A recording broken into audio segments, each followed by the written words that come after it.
Today we dive into the fascinating world of genetics to explore a specific mutation known as MTHFR and its impact on our body's ability to convert folic acid to folate. You'll be surprised when you hear about the conditions and the side effects that can give you. And we also shed lights on the potential side effects when folic acid supplementation interacts with this genetic mutation. Before we dive deeper, let's discuss what this MTHFR mutation is all about.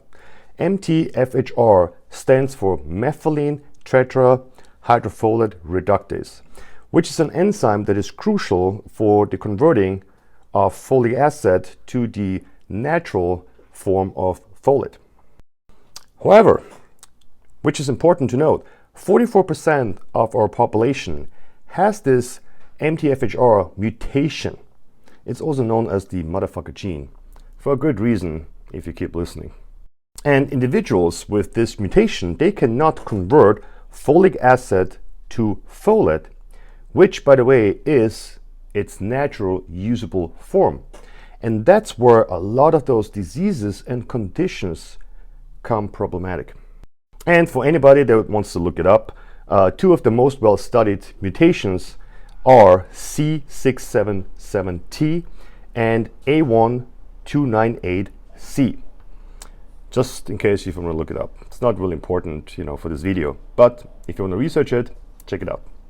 And if someone inherits 2 copies of these mutations, their ability to convert folic acid to folate is impaired. Now let's briefly talk about what is the difference between folic acid and folate. Folic acid, as we said, is the synthetic form of B9. And it's commonly found in supplements because it's much cheaper, and it's made by Monsanto's. I should tell you something. And fortified foods. Fortified foods are breakfast cereals, breads, flour, margarine, salt, bars like protein bars, dairy, milk, or even plant-based alternatives like almond milk, juice, and baby foods are all sprayed with the synthetic form of folic acid. Now imagine if you have this mutation and you cannot convert folic acid to the usable form folate. And we're going to talk about this because this is exactly where a lot of these diseases and conditions occur. All right, so we will talk about the side effects of that in a second, but first let's talk about folate. Folate is, as we said, the natural form of folic acid, and you can find that in beans, leafy greens, and so on. And the MTHFR enzyme is responsible for converting folic acid into folate, which the body can readily use.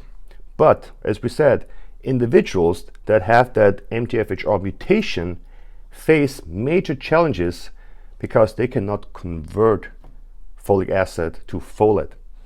And like I said before, you'll be surprised about the diseases and conditions we're going to talk about in a second.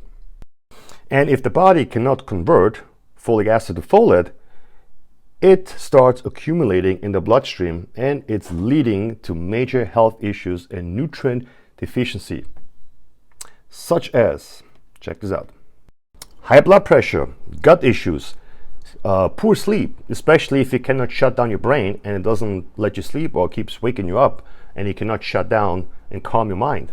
Brain fog, bad temper, elevated homocysteine levels, which you can check on your blood test. Mental health challenges such as depression, anxiety, and even bipolar, even ADHD and ADD. Autism is on the list too. Autoimmune diseases, thyroid issues such as Hashimoto, cardiovascular diseases, and pregnancy complication. If you have some of these symptoms, you might have that gene mutation. The methylation cycle is a crucial process that your body goes through to convert raw nutrients to its usable forms so the body can use it. Remember, anything that goes into your body, whether it's food or supplements or anything, the body cannot use it in that form. It needs to be converted so the body can use it. As an example, chicken, body can do nothing with chicken. It has to convert the protein into amino acids. And the same with the vitamins and anything else. Everything that goes into your mouth needs to be converted. And the methylation is responsible for that. And now imagine you go to your doctor with some of the symptoms. What do you think they're going to tell you? They're not going to do a methylation DNA testing. No, they're going to check your blood, they look for, symptoms. And if you have some symptoms, they're going to medicate you. They're going to medicate you to suppress the symptoms of a bigger underlying issue, which doesn't fix the issue. And remember, I'm going to say it again because it's important. Everything that goes into your body needs to be converted in its usable form. And if that process is impaired, your body is not functioning as it should. Most people are run on 50 or 60% capacity. They don't even know how it feels to be 100%. Think about that. And there's a simple gene test you can order for only $600, and it's a one-time in your life investment. And after that, there is no guessing no more. You will know what your body is missing, and you can actually supplement for deficiency. And let's say you did the test and you have this mutation. There's a 50-50 chance that you might have it because remember, 44% of the population have this mutation. Okay, so you have to cut out all the fortified foods because they're spraying them with folic acid. And remember, you cannot convert folic acid to the usable form to folate.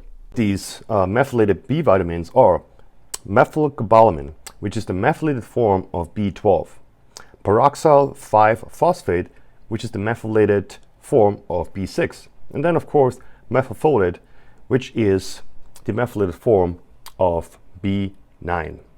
And they are already in a bioavailable form, which means you won't get any of these side effects. Now go in the kitchen and look at your cabinet to check to see if you have these supplements. Read the label of your vitamin to see if it contains B12. And if it has B12 and it says it's made from cyanocobalamin, cyanocobalamin contains a small amount of cyanide. The same cyanide that's been used in poison and chemical weapons. Yeah, you heard that right. If you do, trash it, especially if you have that MTHFR mutation. So what else does the body need if you have that mutation? Omega-3 fatty acids, very important, antioxidants, homocysteine lowering supplements, which are also supplements for methylation, such as TMG, also known as betaine, B2, and NSE. They also can help to lower those homocysteine levels. Then the coenzyme 10, also very helpful. Then vitamin D3 is very important. Many people with MTHFR mutation are deficient in vitamin D3. So make sure that you supplement with that. Also for gut issues, probiotics, iron. So that's how you fix some of these conditions without medication. And yeah, if anyone is interested in the gene test we talked about, if you want to find out if you have this mutation so that you finally can feel great again, email me at info@arizonanutritionist.com and I will send you the link for more information and to purchase that test. Any other questions, leave me comments or inbox me and I will get back to you. Thank you for watching.